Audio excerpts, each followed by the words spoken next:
오늘의 주요 뉴스입니다. 이재명 더불어민주당 대표가 당대표직에서 사퇴하고 내일 영상으로 대선 출마를 선언합니다. 정치자금법 위반 등의 혐의로 구속 기소된 명태균 씨와 김영선 전 의원이 보석으로 풀려났습니다. 지난달 발생한 헬기와 무인기 충돌 사고는 군이 무인기의 기능 업데이트를 파악하지 못한 것이 원인으로 확인됐습니다. 단독 보도합니다. 미국이 부과한 25% 상호 관세가 정식 발효됐습니다. 원달러 환율은 1,480원대 후반까지 급등했습니다. 여러분 안녕하십니까? 오는 6월 3일 대통령 선거가 불과 55일 앞으로 다가온 가운데 이재명 전 더불어민주당 대표가 대선 도전을 공식화했습니다. 이 전 대표는 당 대표직을 그만두고 새로운 일을 할 것이라며 국민이 주인인 나라를 표방했습니다. 내일 다큐 형식의 10분 분량 영상을 통해 출마 선언을 하고 대선 캠프와 함께 본격적인 경선 모드에 돌입합니다. 첫 소식 이교욱 기자가 보도합니다. 이재명 민주당 전 대표가 오늘 오전 지도부 회의를 끝으로 당대표직을 내려놨습니다. 이 전 대표는 3년 동안 대표로서 성과를 낸 건 당 구성원 덕분이라며 새로운 일을 시작한다는 말로 대권 포부를 밝혔습니다. 모두 여러분들의 덕분입니다. 이제 또 새로운 일을 시작하게 되겠죠. 아쉽거나 홀가분하거나 그런 느낌은 사실은 없어요. 이 전 대표는 비공개 회의에서 당 지도부를 향한 마지막 지시로 한덕수 권한대행이 지명한 헌법재판관 임명 저지와 추경안을 챙겨달라고 당부했습니다. 이 전 대표는 계엄 뒤 상황 등으로 많은 사람들이 고통받고 있다며 역경을 이겨내는 과정에 자신이 함께하겠다고 강조했습니다. 국민들께서 과거의 그 역경을 이겨낸 위대한 DNA를 발휘해서 빠른 시간 내에 이겨낼 것으로 믿고 저도 그 역정에 함께하겠습니다. 이 전 대표는 내일 오전 10시 자신의 유튜브 채널을 통해 대선 출마에 대한 의지와 각오를 담은 10분 분량의 영상을 공개하는 방식으로 출마를 공식화할 예정입니다. 희망을 주제로 줄곧 얘기해온 민생 우선, 회복과 성장 등의 기조를 다시 한번 강조할 거란 전망입니다. 이재명 전 대표는 모레 국회 소통관에서 공식적인 비전 발표회를 열고 대선 후보로서의 구체적인 청사진과 경선 캠프 인선을 공개하기로 했습니다. MBN 뉴스 이교욱입니다. 김동연 경기도지사도 민주당 대선 경쟁에 뛰어들었습니다. 또 다른 주자로 꼽혀온 김부겸 전 국무총리는 불출마 입장을 밝혔고 김경수 전 경남도지사는 곧 출마를 선언할 예정입니다. 민주당 비명계 주자 움직임 정태웅 기자가 전해드립니다. 진보 진영 비명계 대권 주자로 꼽히는 김동연 경기도지사가 대선 출사표를 던졌습니다. 민주당 인사로는 김두관 전 의원에 이어 두 번째로 김 지사는 트럼프발 관세전쟁 해법 모색을 위한 미국 출국길에 오르면서 출마를 선언했습니다. 이대로는 안 된다는 절박감으로 출마합니다. 정권 교체, 그 이상의 교체가 필요합니다. 김 지사는 내란 종식을 넘어 내전과 같은 정치와 불평등한 경제도 종식돼야 한다고 강조하며 경제통으로서의 역할을 다짐했습니다. 동시에 대통령 4년 중임제 등 개헌 필요성과 거대 양당의 문제점도 지적하며 기득권 개혁에 앞장서겠다고 밝혔습니다. 신삼김으로 꼽히며 출마가 유력히 점쳐졌던 김부겸 전 국무총리는 최종 불출마를 택했습니다. 김 전 총리는 SNS를 통해 정권 교체를 위해 국민 여러분과 함께하겠다며 경선에 참여하지 않겠다고 밝혔습니다. 김경수 전 경남지사 측도 친문 현역 의원들과 소통하고 있는 가운데 이번 주 후반쯤 출마를 선언할 것으로 전망됩니다. 민주당 핵심 관계자는 MBN에 이재명 전 대표와 김동연 지사, 김경수 전 경남지사 등 5명이 컷오프 없이 경선하게 될 것으로 보인다고 밝혔습니다. 공직자는 대선일 30일 전까지 사퇴해야 한다는 선거법을 고려해 민주당은 이번 달 말까지 당내 경선을 마친다는 계획으로 경선 규칙을 정하기 위한 움직임도 분주해지고 있습니다. MBN 뉴스 정태웅입니다. 이재명 전 민주당 대표는 대선 후보 지지도 부동의 1위를 지키고 있지만 반대 여론도 만만치 않습니다. 여론조사에서 차기 대통령으로 부적합한 인물을 물었더니 이 전 대표가 37%로 이 역시 1위를 기록했습니다. 이를 두고 이번 대선이 이재명 대 반 이재명, 이재명 자신과의 싸움이라는 분석까지 나옵니다. 이승민 기자입니다. 윤 대통령 파면 이후인 지난 5일에서 6일 성인 남녀 2,000명에게 차기 대통령으로 가장 적합하다고 생각하는 인물을 물었습니다. 이재명 전 민주당 대표가 30%로 보수 진영의 김문수 전 고용노동부 장관과 한동훈 전 국민의힘 대표를 압도했습니다. 하지만 차기 대통령으로 가장 적합하지 않은 인물로도 이 전 대표가 37%를 기록해 김 전 장관과 한 전 대표에 비해 월등히 높았습니다. 같은 조사에서 윤 전 대통령에 대한 헌법재판소 판결이 잘한 결정이라고 응답한 비율은 74%, 구속수사가 필요하다는 의견은 64%를 기록했습니다. 이 전 대표는 앞선 여러 조사에서도 차기 대권 부적합도 1위였던 만큼 비호감 정서 해소는 조기 대선에서 민주당 최대 과제로 꼽힙니다. 이를 의식하듯 이 전 대표 측은 선대위원장에 친명 색채가 옅은 윤호중 의원을 내정한 것으로 전해집니다. 민주당 핵심 관계자는 짧은 대선 기간에 콘크리트 반대 측을 설득할 시간이 부족하다며 당선이 된다면 생각이 다른 사람들도 설득하는 작업이 이루어질 것이라고 설명했습니다. 비명계 주자들의 출마 선언이 이어지고 있는 만큼 이재명 전 대표는 본선에 앞선 경선에서부터 반이재명 정서 극복이라는 과제에 맞닥뜨릴 것으로 보입니다. MBN 뉴스 이승민입니다. 국민의힘도 출마 선언이 잇따르고 있습니다. 특히 각종 여론조사에서 국민의힘 안에서 선두를 달리고 있는 김문수 전 고용노동부 장관이 오늘 대선 출마를 선언했습니다. 이재명 대항마는 본인임을 강조했습니다. 이주일 기자의 보도입니다. 김문수 전 고용노동부 장관이 국회에서 대선 출마를 공식 선언했습니다. 장관직 사퇴서부터 국민의힘 입당, 출마 선언까지 하루 만에 대권 행보를 본격화한 겁니다. 김 전 장관은 출마 일성으로 이재명 전 민주당 대표의 사법 리스트를 부각하며 돈 문제로 검찰에 불려갈 일 없는 자신만이 이 전 대표를 이길 수 있다고 강조했습니다. 12가지 죄목으로 재판받고 있는 피고인 이재명을 상대하기에는 가진 것 없는 깨끗한 손 이 김문수가 제격이 아니겠습니까? 또 대한민국의 정체성을 바로 세우겠다며 보수층을 겨냥하기도 했습니다. 자유민주주의를 부정하고 나라의 근간을 뒤흔드는 세력이 우리 사회에 아직도 잔존하고 있습니다. 국가 정체성을 무너뜨리려는 세력에는 물러서지 않겠습니다. 김 전 장관은 계엄 이후 국회 현안 질의에서 유일하게 사과를 거부한 국무위원으로 보수 진영의 지지를 받았습니다. 이를 의식한 듯 김 전 장관은 윤석열 전 대통령 출당 주장에 대해선 지도부가 알아서 할 것이라며 즉답을 피했습니다. 특히 김문수 전 장관은 과거 민주화와 노동운동 경험을 강조하며 중도 확장에도 강한 자신감을 보였습니다. MBN 뉴스 이주일입니다. 대선의 디귿자도 꺼내지 말라며 강하게 부인했지만 한덕수 대통령 권한대행에 대한 대망론은 오늘도 불거졌습니다. 8년 전 박근혜 전 대통령 탄핵 선고 후 황교안 당시 권한대행은 주변의 권유에도 불출마를 선택한 바 있습니다. 이번에는 다를 것이라는 전망까지 나오는데 최돈희 기자가 짚어봤습니다. 지난 2017년 3월 박근혜 전 대통령 탄핵 직후 당시 황교안 대통령 권한대행이 예정에 없던 국무회의를 소집해 대선에 출마하지 않겠다고 공식 선언했습니다. 국정 안정과 공정한 대선 관리를 위해서 제가 대선에 출마하는 것은 적절하지 않다고 판단하였습니다. 범보수 대권 유력 주자로 황 권한대행이 거론되던 때였습니다. 전체 후보 적합도에선 공동 3위를 기록했고 당시 자유한국당 후보 중에선 오차범위 밖 1위였습니다.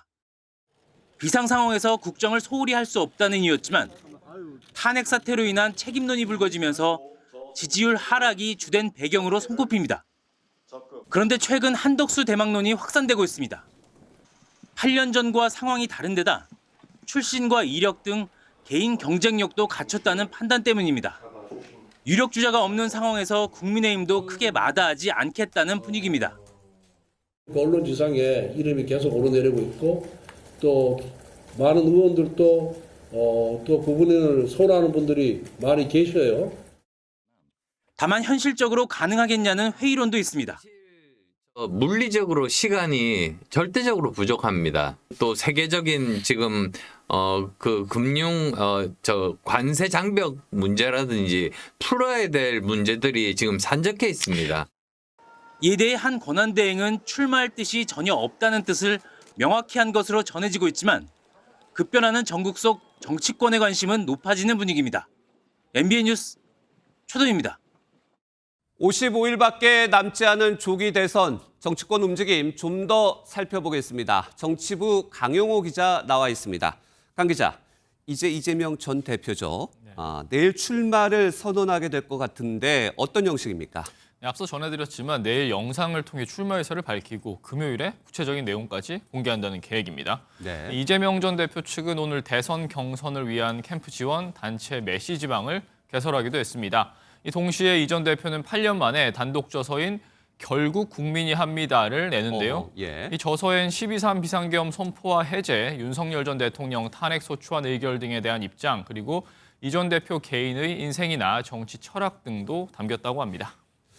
민주당에선 결국 어대명, 어차피 대선 후보는 이재명 이런 말까지 나오긴 하지만 경선 룰은 정해야 되겠죠. 네, 이 비명계 주자들 그간의 오픈 프라이머리라고 하죠. 이 완전 개방형의 경선 방식을 요구했었는데요. 네. 이 전 대표에 대한 당원의 지지가 압도적인 만큼 기존 50대 50이 아닌 일반 국민들의 참여를 늘려 반전을 노리려는 시도였습니다. 하지만 경선 룰을 논의하기 위한 민주당 대선 특별당규준비위원회 첫 회의가 열렸는데 이 분위기를 보면 비명계 주자들의 요구가 반영되긴 어려워 보입니다. 이번 경선에서 이 당원 주권을 강화하는 방안을 어떻게 도입할 것이냐 하는 것이 아마 가장 이번 특별위원회의 중요한 과제가 될 거라고 생각합니다. 당원 주권을 강화하는 방안, 그러면 당 밖까지 참여하는 오픈 프라이머리, 사실상 선을 그었다. 이렇게 봐도 되겠죠? 네, 그렇습니다. 이 준비위는 내일까지 경선 룰을 마련해서 금요일 최고위 의결을 거쳐서 주말 사이에 이 전당원 투표로 최종 확정한다는 계획입니다. 예. 이 다음 주 월요일부터는 후보 등록에도 들어갈 전망인데요. 이후 2, 3주가량의 짧은 기간 전국 순회 경선을 마쳐야 하는데 민주당 한 중진의 의원은 MBN에 선거인단 모집과 경선을 동시에 진행하는 것도 방법이라고 설명했습니다. 국민의힘 상황도 알아보겠습니다. 후보가 너무 많아서 대선 룰을 정하기가 어렵다. 이런 말도 나오던데요. 네, 민주당이 이재명 대표의 독주 체제라면 국민의힘 상황은 후보 난립이라고 정리할 수가 있겠습니다. 네. 이미 출마 선언을 했거나 할 예정인 후보는 물론 출마를 할 것으로 예상되는 후보까지 합치면 20명 가까이 된다는 이야기가 20명이요. 나옵니다. 네. 이 문제는 이들 중에 지지율상으로 이재명 전 대표를 의미 있게 추격하는 인물이 없다는 점입니다. 이 국민의힘에선 치열한 당내 경쟁이 경선 흥행으로 이어지고 본선 경쟁력으로까지 발전하길 기대하는 모습입니다. 20명 가까이 후보가 난립해도 그 가운데에서도 누구에게 유리한 경선 룰이 있을 것 같은데 이를 두고 신경전이 치열하다고요. 네, 국민의힘은 민주당보다 앞서서 선관위를 출범시키고 대선 경선 룰을 논의하고 있습니다. 이 홍준표 대구시장이 최종 후보를 2명 추려 양자 대결을 벌이는 기존 방식이 아닌 원샷 사자 경선을 주장하고 나섰습니다. 이 표면적으로는 양자 경선이 후보 간 마이너스 경쟁을 유발할 거라고 주장했는데 이면엔 1대1 결선 투표보다는 사자 대결이 자신에게 유리하다고 판단한 것 아니냐는 해석이 나옵니다. 또한 중도 확장성이 높은 것으로 평가되는 안철수 의원이나 유승민 전 의원의 경우 일반 국민들의 표심이 더 많이 반영되는 방안을 주장하고 있습니다. 민심을 더 반영하는 그런 룰을 도입을 하고 그리고 또 형식들도 좀 더 바꿔서 많은 사람들의 관심을 끌게 한다면 워낙 많은 후보가 난립한 탓에 본 경선에 앞서 경선 룰을 놓고 벌이는 신경전도 상당히 치열할 전망입니다. 네, 시간이 없는 만큼 본선 후보도 곧 결정될 것으로 보입니다. 정치부의 강용호 기자였습니다. 네, 이처럼 대선 후보들이 출마를 선언하고 있는 이때 정치자금법 위반 혐의로 구속돼 재판을 받고 있는 명태균 씨와 김영선 전 국회의원이 풀려났습니다. 법원은 피고인의 방어권 보장 측면 등을 고려해 보석 청구를 받아들였습니다. 먼저 강진우 기자 리포트 보고 자세한 얘기 이어가겠습니다. 창원교도소 앞에 취재진이 몰렸습니다. 정치자금법 위반 혐의로 구속된 명태균 씨가 보석으로 풀려 나오는 모습을 보기 위해서입니다. 지난해 11월 15일 구속된 지 145일 만입니다. 재판부는 구속기간 만료 내 공판 종결이 어렵고 피고인의 방어권 보장 등을 종합적으로 고려했다라고 보석 인용 이유를 밝혔습니다. 이와 함께 주거지 제한과 보증금 5천만 원 납입 등을 조건으로 내걸었습니다. 명 씨는 지난해 12월 증거인멸과 도주 우려가 없고 몸이 아프다는 이유로 보석을 신청한 바 있습니다. 같은 혐의로 구속된 김영선 전 의원은 보증보험 증권 처리가 늦어지면서 내일 석방될 예정입니다. 이제 불구속 상태에서 재판을 받게 되는데 1심 재판은 이미 3차 공판까지 진행된 상태입니다. 두 사람은 지난 2022년 총선 과정에서 공천을 대가로 8천여만 원을 주고받은 혐의로 구속 기소됐습니다. MBN 뉴스 강진우입니다.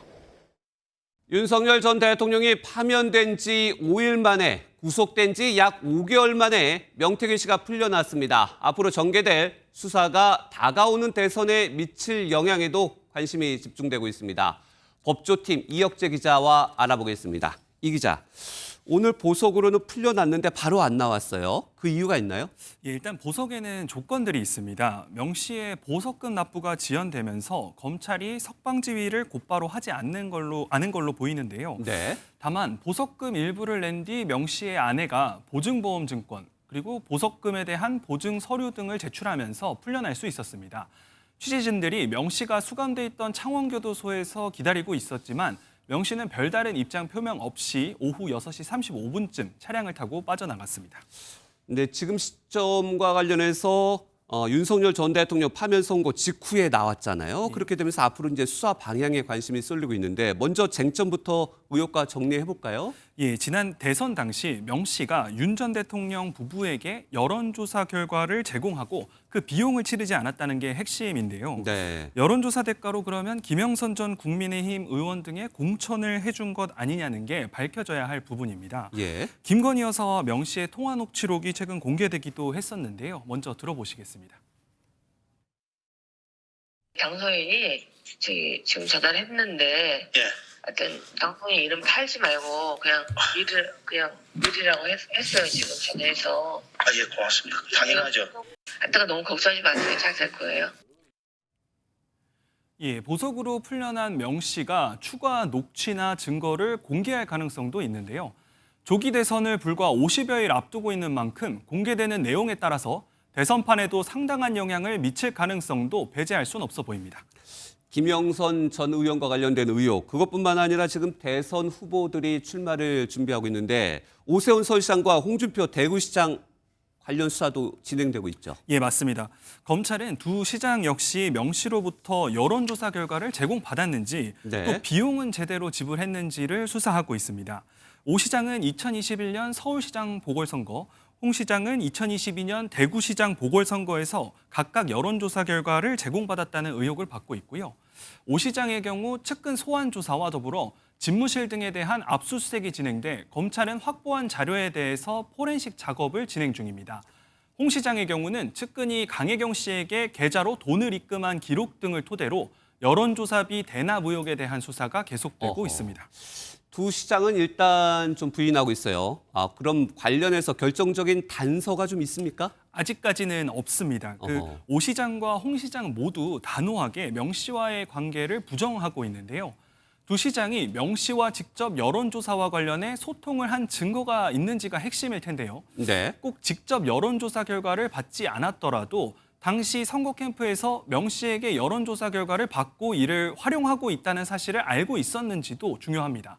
이와 관련된 증거를 검찰이 확보할 수 있는지가 수사의 향방을 가릴 것으로 보입니다. 일단 명 씨는 나왔습니다. 이 보석으로 풀려난 것이 앞으로 검찰 수사에는 어떤 영향을 미칠까요? 수사 자체에는 큰 영향이 없을 것 같습니다. 네. 검찰은 이미 명 씨에게서 핵심 증거와 진술을 확보했기 때문인데요.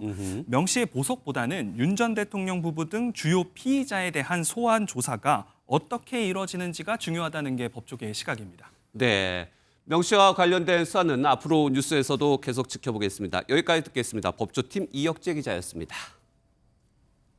한덕수 대통령 권한대행이 대통령 몫의 헌법재판관 후보자를 지명한 걸 두고 정치권이 술렁이고 있습니다. 처음 있는 일이고 또 후보자 한 명이 윤 전 대통령 최측근이라는 것도 논란인 데다 헌재가 진보에서 보수 우위로 바뀌는 민감한 문제이기도 하지요.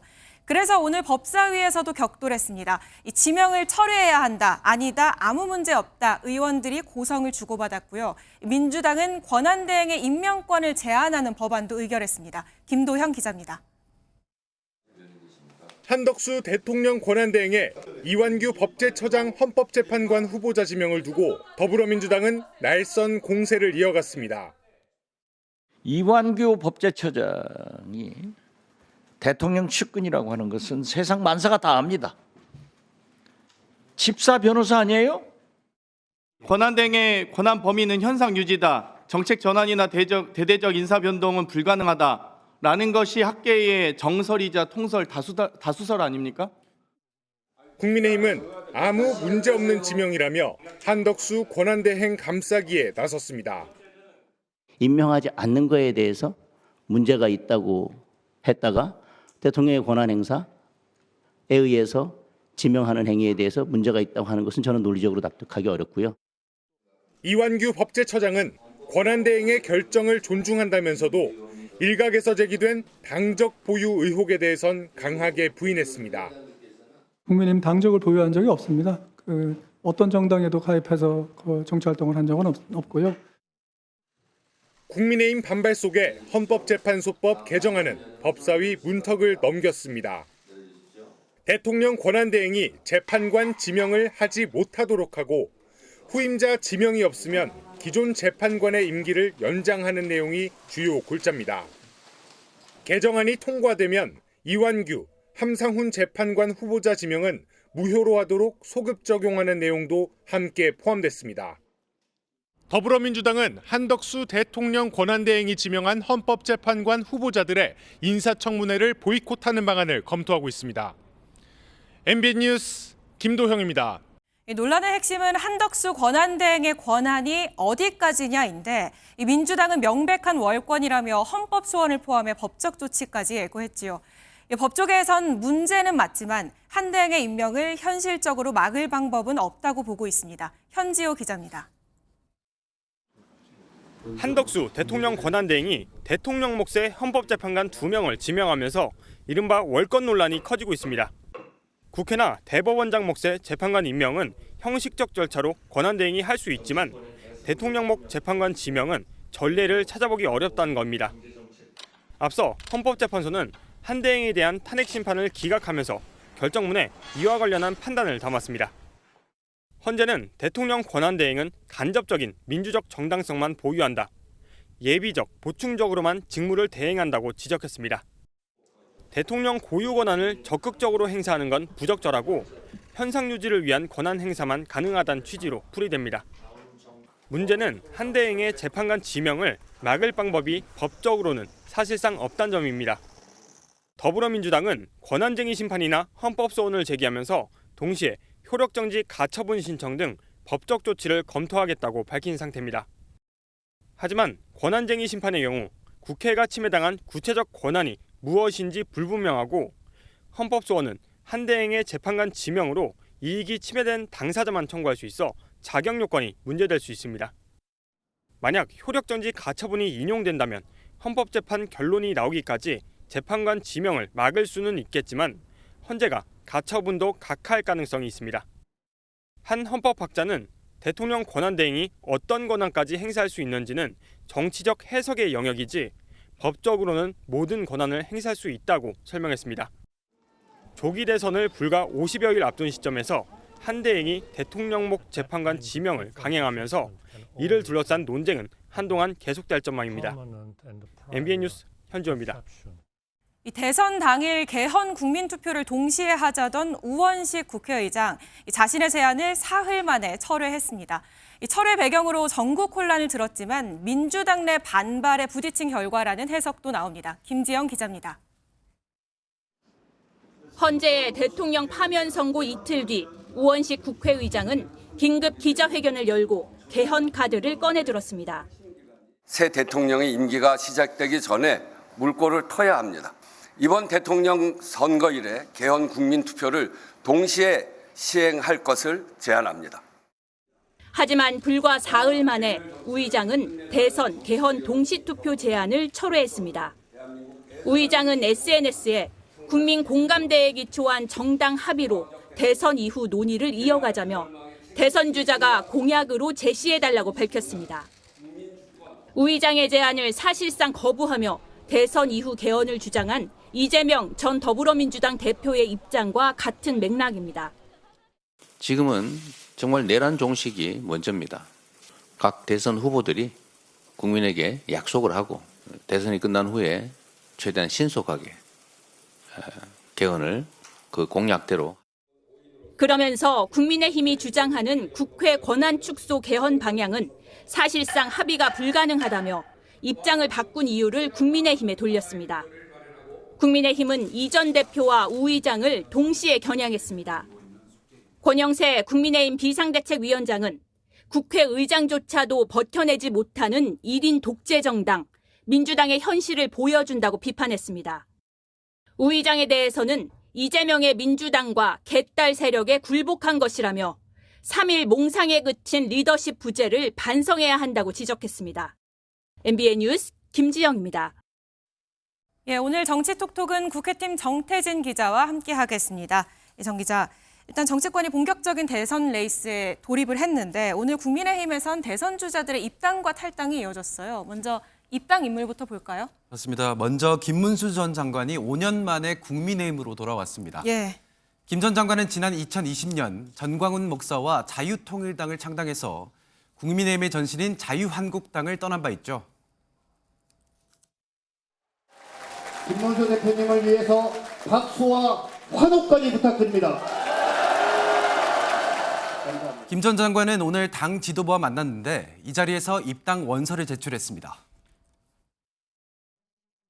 입당하게 된 것은 제가 무슨 대통령을 하기 위한 수단으로서 이 당을 생각한다든지 또는 선거를 위한 수단으로서 이 당을 선택한 것이 아닙니다.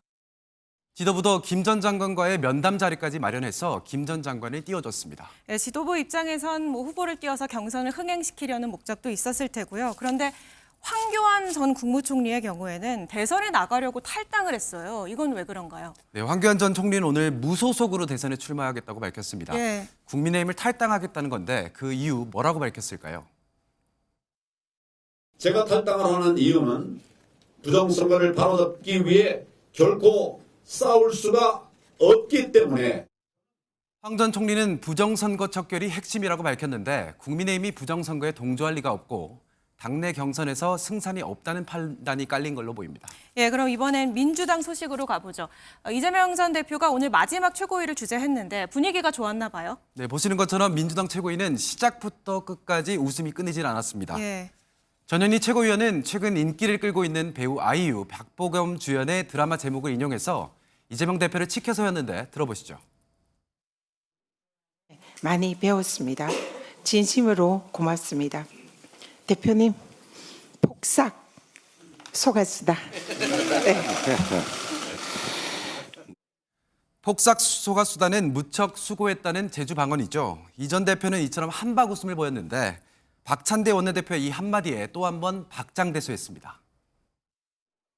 대표님, 오늘이 최고위원 몇 차인 줄 아십니까? 100차라면서요? 요게 100차인데요. 100차인데요.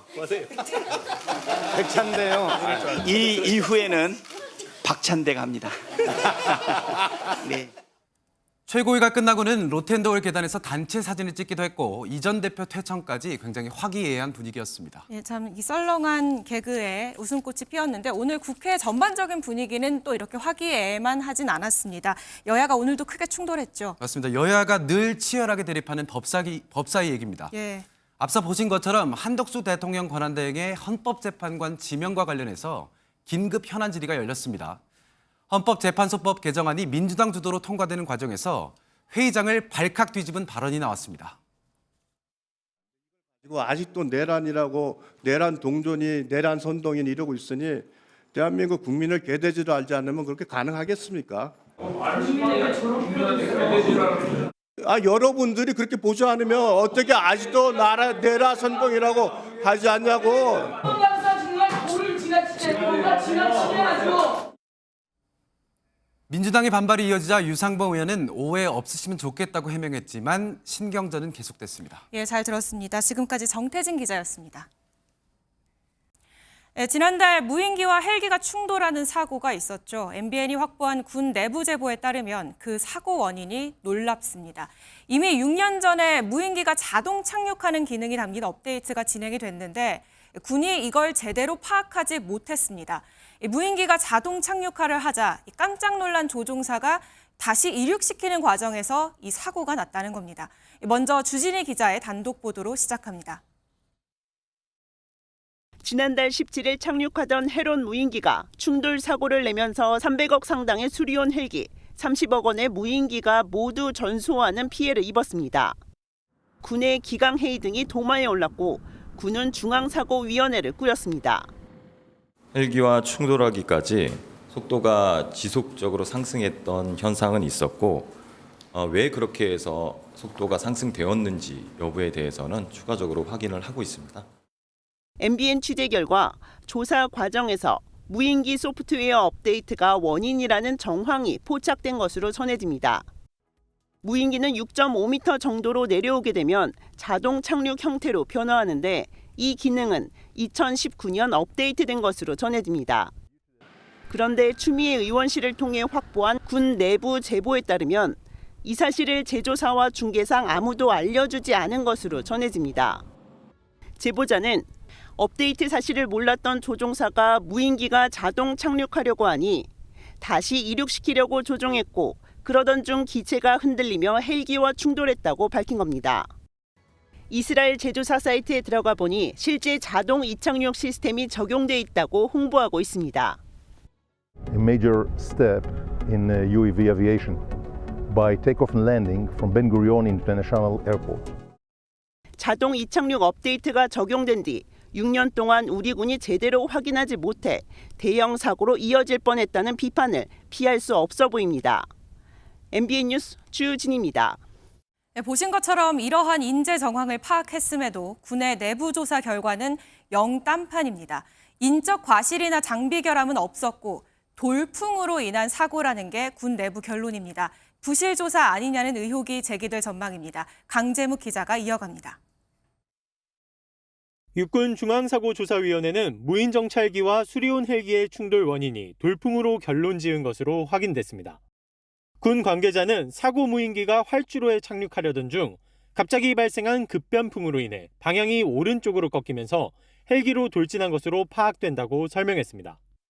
또 사고 당시 CCTV 등을 확인한 결과 인적 과실이나 장비 결함, 군 기강회의 등의 문제는 없었다는 게 조사위가 내린 결론입니다. 중앙사고조사위원장은 이 같은 내용이 담긴 조사 결과를 상부에 보고를 마친 것으로 전해집니다.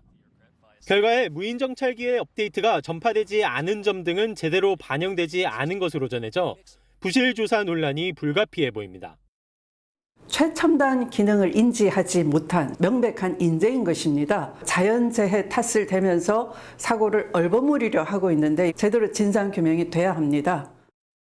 해당 내용을 의원실에 제보한 군 내부 제보자는 사고의 핵심 원인을 두루뭉술하게 넘길 것을 우려해 관련 사실을 밝히게 됐다고 전했습니다.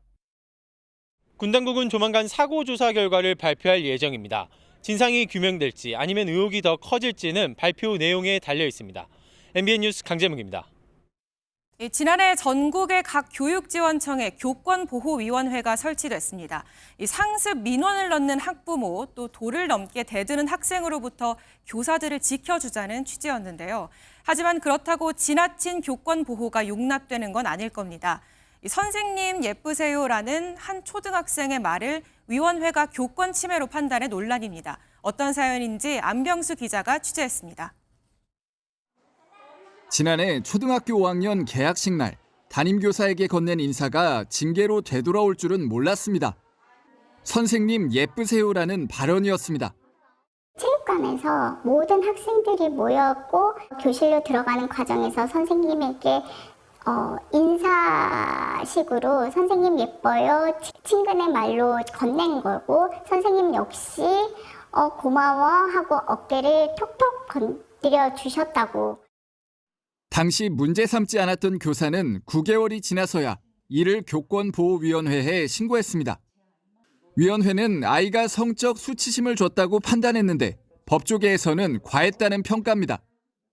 이 사안의 경우에는 이제 초등학교 5학년 학생에 불과하고 그 내용 자체도 성적 불쾌감이나 혐오감을 느끼게 하는 발언이라고 보기는 좀 어렵다. 그렇다면 왜 뒤늦은 신고가 이뤄진 걸까?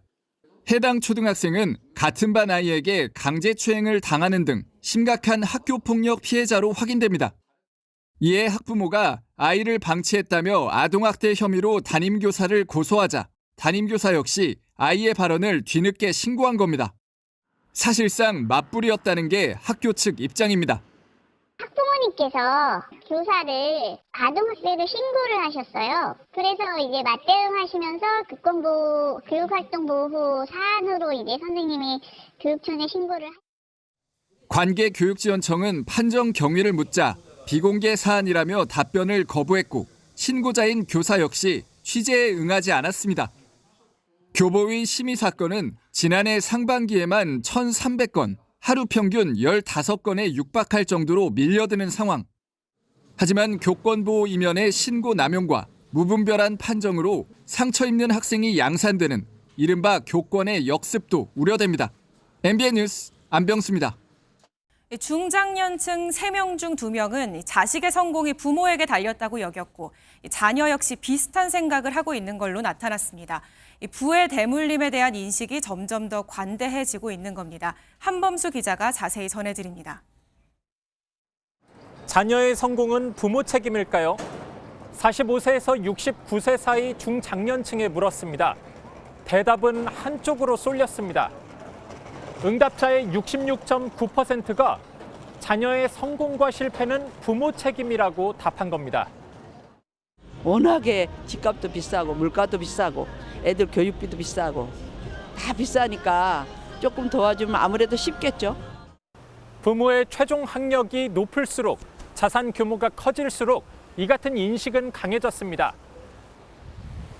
자녀 성공에 대한 책임감이 도덕적인 동기 때문만은 아닐 수 있다는 해석이 제시됩니다. 질문 대상을 19세에서 34세 사이 청년들로 바꿔봤는데 답변의 결이 비슷했습니다. 대학 등록금, 결혼 비용, 자가 마련 등에서 부모 도움이 필요하다는 의견이 많았던 겁니다. 시대의 변화로 부모와 자식 간 사회적, 심리적인 거리감이 생기고 있지만 이른바 부의 대물림에 있어선 양쪽의 공감대가 깊어지고 있는 것으로 풀이됩니다. 앞으로 우리 사회에서 계층 이동이 더욱 어려워질 것임을 이번 조사가 방증하고 있다는 반응도 나오고 있습니다. MBN 뉴스 한범수입니다. 전국 곳곳에 동시다발적 산불이 일어나고 있던 지난달 서울의 어느 아파트 단지에선 한 여성이 불을 지르고 이렇게 달아나는 일이 있었습니다. 추적에 나선 경찰은 여성을 6시간 만에 붙잡았고 구속 상태로 검찰에 넘겼습니다. 노하린 기자가 단독 보도합니다. 한 여성이 건조더미가 쌓인 화단으로 다가오고 잠시 후 빨갛게 불길이 타오릅니다. 불길은 곧 사그라졌지만 불을 지른 여성의 황당한 행동이 이어집니다. 담배를 피우며 걸어 다니다가 다시 돌아와 불을 낸 곳을 지나쳐 단지를 빠져나가는 겁니다. 지난달 30일 서울의 한 아파트 단지에서 외부인이 라이터로 불을 지르고 달아나는 사건이 벌어졌습니다. 연락받고 이제 대원들이 가서 끄고 사고 네. 이차 한창 산불 났을 때 보면. 다행히 불은 곧바로 진화됐지만 만약 건물로 옮겨 붙었다면 아파트 주민들이 인명피해를 입을 수 있었습니다. 여성이 다른 아파트에도 방화를 시도할 것을 우려한 경찰은 강력팀을 총동원해 추적에 나섰습니다. 결국 범행 6시간 만에 서울 중구의 한 고시텔에 문을 걸어 잠그고 있던 여성은 경찰에 긴급 체포됐습니다. 경찰 조사에서 여성은 범행 동기를 밝히지 않았는데 이전에도 방화를 시도했던 전력이 있었던 것으로 알려졌습니다. 경찰은 여성을 일반 물건 방화 혐의로 구속하고 사건을 검찰로 송치했습니다. MBN 뉴스 노하린입니다. 앞으로 서울시가 비둘기 먹이를 주는 사람에게 최대 100만 원의 과태료를 물리기로 했습니다. 도시의 애물단지가 된 비둘기 숫자를 줄이려는 건데요. 고시 기간을 거쳐 오는 7월부터 단속이 시작됩니다. 전민석 기자가 보도합니다. 길에 떨어진 과자 부스러기를 서로 차지하려는 비둘기가 아귀 다툼을 벌입니다. 어린이가 놀라게 해도 비둘기는 아랑곳하지 않습니다. 한때는 평화를 상징하던 새였지만 도심의 애물단지가 된 지 오래입니다. 벼락 맞는 듯이 똥을 맞은 적도 있어요. 집에 있는 세탁기로는 안 돼가지고 드라이클리닝에 맡기기도 하고 그랬어요. 국보인 원각사지 10층 석탑입니다. 비둘기 배설물로 인한 부식 피해가 심각해지면서 1998년부터 유리로 된 보호각을 씌워놓은 상태입니다. 비둘기와 관련한 불만은 2020년 660여 건에서 2023년 1,400여 건으로 3년 사이 2배 이상 늘었습니다. 서울시는 결국 비둘기에게 모이를 주는 사람에게 과태료를 물리기로 했습니다. 첫 번째 적발되면 20만 원, 세 번째면 100만 원입니다. 법으로 정해진 액수라지만 담배꽁초 무단투기 과태료 5만 원과 비교해 과하다는 지적도 있습니다. 한 번 걸렸을 때 20만 원이고 그걸 그때그때 받는다고 하면 좀 너무 강압적인 느낌이지 않을까. 다른 것들의 과태료에 비해서 그 액수 자체도 좀 부담스럽기도 하고. 단속에 나서야 할 일선 부서도 고민이 큽니다. 보이자마자 바로 과태료를 부과하는 것보단 우선적으로 이제 계도를 통해서 할 수 없는 행위라는 것을 알리는 목적이 조금 더 커야 되지 않을까 싶습니다. 서울시는 광화문 광장과 서울숲 등 주요 38개 공원을 대상으로 7월부터 단속하기로 했습니다. MBN 뉴스 전민석입니다. 남미 카리브해 섬나라인 도미니카 공화국에서 나이트클럽 지붕이 무너져 100명 가까이 사망했습니다. 이 사고 당시 유명 가수의 공연이 진행 중이라 최대 1,000명의 인파가 있던 걸로 추산되면서 인명피해가 더 늘어날 걸로 보입니다. 한여의 기자입니다. 나이트클럽을 가득 채운 관객들이 유명 가수의 노래를 들으며 춤추고 있습니다. 얼마 뒤 천장에 이상을 느낀 사람들이 자리를 피하려고 하자 순식간에 천장 구조물이 떨어지고 비명 소리가 들립니다. 현지 시각 8일 도미니카 공화국 수도 산토도밍고의 한 나이트클럽에서 공연이 시작된 지 1시간 만에 지붕이 무너졌습니다. AP통신은 이 사고로 최소 98명이 사망하고 160여 명이 다쳤다고 보도했습니다. 해당 클럽은 도미니카 공화국에서 가장 유명한 클럽 중 하나로 월요일에는 유명 인사들이 모이는 파티가 열려왔습니다. 도미니카 당국은 당시 클럽 안에 수백 명에서 최대 1,000명이 있던 것으로 보고 있습니다.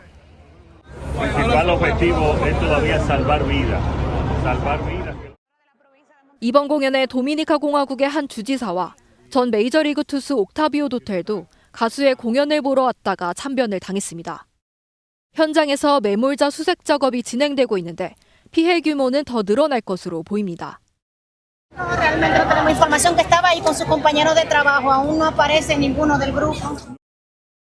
당국은 사고 원인 규명에 나섰고 주 도미니카 공화국 한국 대사관은 한국 교민이나 관광객 피해가 없는 것으로 파악하고 있습니다.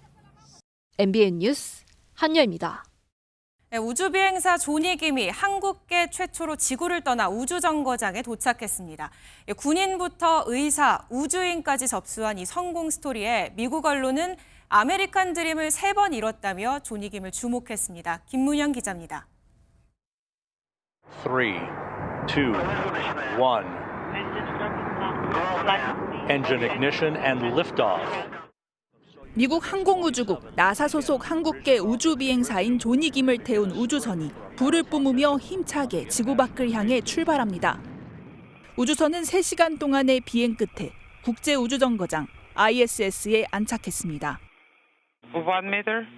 Congratulations on your arrival to the International Space Station. 도착한 우주비행사 3명은 정거장에 있던 비행사들의 환영을 받으며 본격적인 우주 임무를 시작했습니다. 이라크 전에 파병된 미국 해군 특수부대원 그리고 하버드대 의대 졸업의사라는 화려한 이력을 가진 한국계 미국인인 조니 김이 우주비행사에 도전한 데는 남다른 이유가 있습니다. 어린 시절 아버지의 폭력에 시달리며 가족을 지킬 강한 사람을 꿈꿨고 부상당한 전우를 치료하지 못해 절망하며 의사를 꿈꾼 조니 김은 더 나아가 세계에 도움이 될 우주비행사에 대한 꿈을 새롭게 키웠습니다. To me, he is service above self. I would trust my life to him, and I'm very proud to call him my friend. 가정폭력과 학대라는 역경을 극복하고 인생을 배움의 연속이라고 말하는 그를 우리나라뿐 아니라 미국도 주목하고 있습니다. If you just think about where you are in the end goal and all the work in between, but if you break that up into much smaller bite-sized pieces, everyone can achieve greatness. And that's what we do here at NASA. 50년 만에 재개될 유인 달 탐사의 일원으로 선발될 당시부터 미국 내에서도 비교될까 두렵다는 소위 엄친아로 화제가 된 조니 김은 우주정거장에서의 임무를 마치는 오는 12월에 지구로 귀환할 예정입니다. MBN 뉴스 김문효입니다. 미국이 전 세계에 책정한 상호 관세가 오늘 오후 1시 1분부터 발효됐습니다. 우리나라에는 25%, 그러니까 4만 달러 한국 자동차를 팔려면 $10,000 세금을 더 내야 하고 이를 미국 정부가 가져가게 됩니다. 물론 미국도 변동 가능성을 열어두며 한국과 우선 협상하겠다고 밝혔습니다. 먼저 워싱턴에서 강영구 특파원이 보도합니다. 미국이 한국과 최우선 관세 협상에 돌입했습니다. 무역 흑자가 크고 동맹 관계인 한국과 일본을 첫 협상 대상으로 삼아 기준점을 설정하려는 의도입니다. The president also spoke to the acting president of South Korea this morning. He has tasked Secretary Bessent and U.S. Trade Representative Jameson Greer to lead these talks. 백악관에서는 한국, 일본과의 대화에 대해 미국 노동자와 농민을 위해 매우 긍정적이었고 많은 양보가 있었다면서 관세 인하 여부는 트럼프 대통령이 결정할 것이라고 전했습니다. 실무 협상에 나선 정인교 통상교섭 본부장도 미국에 도착했습니다.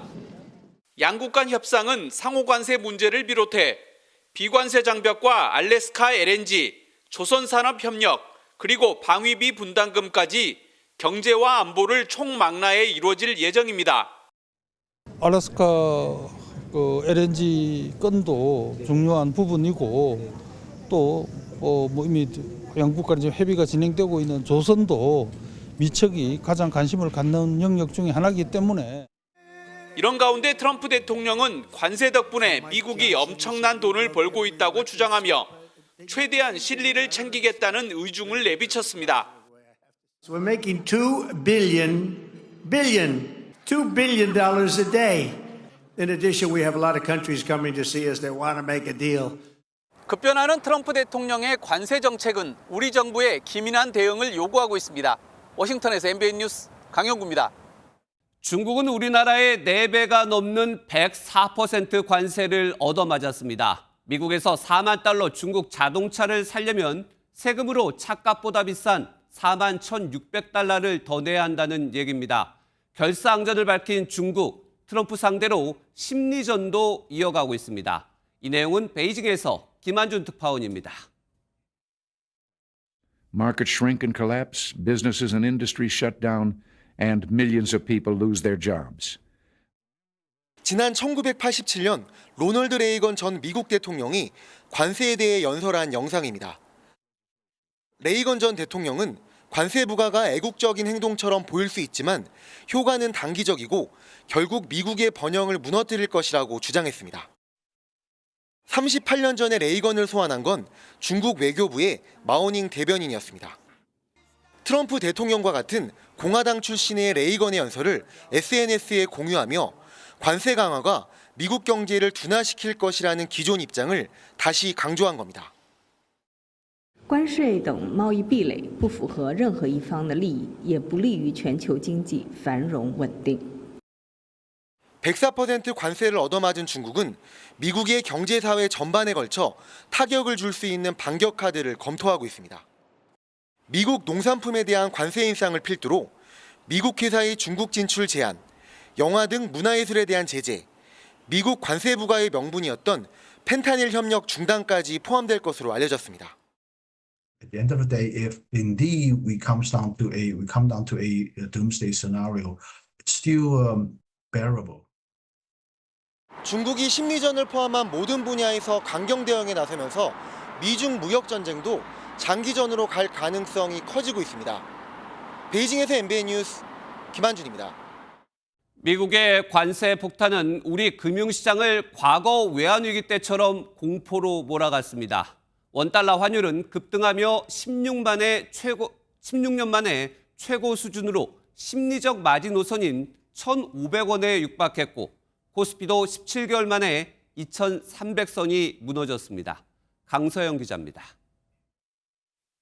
오늘 원달러 주간 거래 종가는 전날 대비 10원 오른 1,484원으로 집계됐습니다. 상호관세 발효를 앞둔 오전 한때는 1,487원까지 급등하기도 했습니다. 외환위기 이후 16년 만에 환율이 가장 높은 수준으로 치솟은 겁니다. 미중 간 관세 갈등이 고조되면서 위험 자산인 원화를 회피하는 심리가 커진 데다 중국의 위안화 가치저하도 원화 약세의 요인으로 분석됩니다. 통상적으로 약세가 되었을 때는 우리 원화도 일반적인데요. 위안화의 약세 요인도 원화 환율을 높이는 상당 부분의 요인으로. 미중 갈등이 지속되면 조만간 환율이 1,500원을 넘어설 수 있다는 관측이 나와 시장의 불안감이 커지고 있습니다. 중간재 수입품의 물가도 상승할 거고 순차적으로 우리나라 소비자 물가에도 영향을 기업들도 투자 집행을 미루거나 고용을 취소하거나 관세 전쟁에 투자 심리가 얼어붙으면서 코스피도 1년 5개월 만에 2,300선이 무너졌습니다. 외국인이 우리 주식을 1조 원 넘게 매도하면서 오늘 코스피는 개인 투자자의 매수세에도 전날 대비 1.74% 떨어진 2,293으로 장을 마감했습니다. MBN 뉴스 강서영입니다. 건설 경기도 위축됐습니다. 올해 1분기에 분양단지가 단 한 곳에 불과할 만큼 업계는 침체돼 있습니다. 그렇다 보니 건설 노동자는 11개월 연속 감소했고 지난달에만 18만 명이 역대급으로 급감해 일자리가 걱정입니다. 이승훈 기자가 이 내용 전해드립니다. 서울 서초구의 재건축 단지 공사 현장입니다. 전체 1,100세대 중 480세대를 2월 초 분양했는데 강남권이다 보니 평균 150대 1이 넘는 높은 경쟁률을 기록했습니다. 그런데 이 단지가 마지막이자 1분기 유일한 분양이 됐습니다. 이번 주까지 9주째 서울에서는 분양이 0, 그야말로 전무합니다. 공사비는 뛰는데 탄핵 조기 대선 등 여파의 불확실성이 커져 업체들이 서울에서도 분양 성공을 장담하지 못하는 겁니다. 조만간 분양에 나설 예정이었던 서울 시내 단지 3곳은 모두 5월 이후로 시기를 잠정 미뤘습니다. 하반기 쪽으로 조합에서 그렇게 생각을 하시고 계시대요. 전국적으로도 1분기 분양 물량은 12,000여 가구에 그쳐 2009년 이후 16년 만에 최저를 기록했습니다. 공사 지연이 길어지면서 건설업 취업자는 11개월 연속 감소해 지난달에만 1년 전보다 18만 명 넘게 줄었습니다. 통계 작성 이래 가장 큰 낙폭입니다. 방향성이 바뀌기 시작하면 좋아지든 나빠지든 최소한 몇 년간은 그런 추세가 지속이 돼요. 쉽게 개선되지는 못한다는 듯. 제조업 취업자 수 역시 11만 명 넘게 줄며 4년 4개월 만에 최대폭 감소하는 등 고용시장 한파는 당분간 이어질 전망입니다. MBN 뉴스 이승훈입니다. 매일 200마리가 넘는 동물이 도로에서 사고를 당한다는 사실 아셨나요? 이런 사고를 막기 위해 AI 기술을 도입했다고 하는데 AI가 어떻게 동물을 지키는지 강세현 기자가 취재했습니다. 양평군의 한 국도입니다. 산으로 둘러싸여 있어 동물 찾길 사고가 자주 일어나는 장소입니다. 고라니 같은 게 차에 치여서 도로에 있는 것도 가끔 보입니다. 여기 야간에는 특히 많이 출현하는 지역입니다. 여기가. 사고를 줄이기 위해 정부와 국내 기업이 함께 AI 기술을 도입했습니다. CCTV가 동물 추적 물체를 포착하면 AI가 동물 여부를 판단하고 동물이면 전광판을 통해 운전자에게 경고해 줍니다. 도로를 달리다 보면 이런 검은색 봉지를 보고 동물로 착각하는 경우가 있습니다. 그럼 제가 CCTV 아래에 두고 AI는 잘 구분하는지 확인해 보겠습니다. 봉지가 바람에 흔들려 움직일 때도 전광판엔 출현 경고가 아니라 주의 안내만 나옵니다. 반면 야생동물이 나타나면 곧바로 감지합니다. 데이터가 많이 쌓여가지고 모델을 학습을 했을 때 인식률이 더 올라간다고 이해를. 멧돼지, 고라니, 개, 고양이, 그리고 노루, 이렇게 5종으로 정립이 되어 있고요. 데이터가 쌓이면 특정 시간에 동물이 나타날 확률까지 계산할 수 있습니다. 한려해상 국립공원에 14개월 동안 저희가 설치를 해서 테스트를 했는데 동물 출현 건수는 한 660건이었는데 사고가 전혀 없었기 때문에 가능성을 확인하고 도심에서도 야생동물과 고양이 사고가 빈번하게 발생하는 만큼 도입을 검토해 볼 만하다는 목소리도 나옵니다. MBN 뉴스 강산입니다. 취업난이 날로 심각해지는 요즘 이 창업 승부수로 정면 돌파하는 청년들이 늘어나고 있습니다. 정부의 창업 지원 자금도 큰 힘이 되고 있다는데 자리를 잡아가는 청년 기업들도 속속 나오고 있습니다. 이 청년 사장들을 신용수 기자가 만나봤습니다. 유학 경험을 바탕으로 외국인 대상 한국어 교육 스타트업을 창업한 김수연 씨. 이후 중소벤처기업부 청년창업사관학교에 지원을 받고 한국 내 외국인 대상 커뮤니티 앱까지 사업 영역을 넓혔습니다. 부담이 되었던 부분이 개발 비용인데요. 이런 개발적 인건비라든가 영업 비용을 많이 절감할 수 있어서 박신기 씨도 창업 패키지의 도움으로 영상 기반 보행 분석 시스템을 개발했습니다.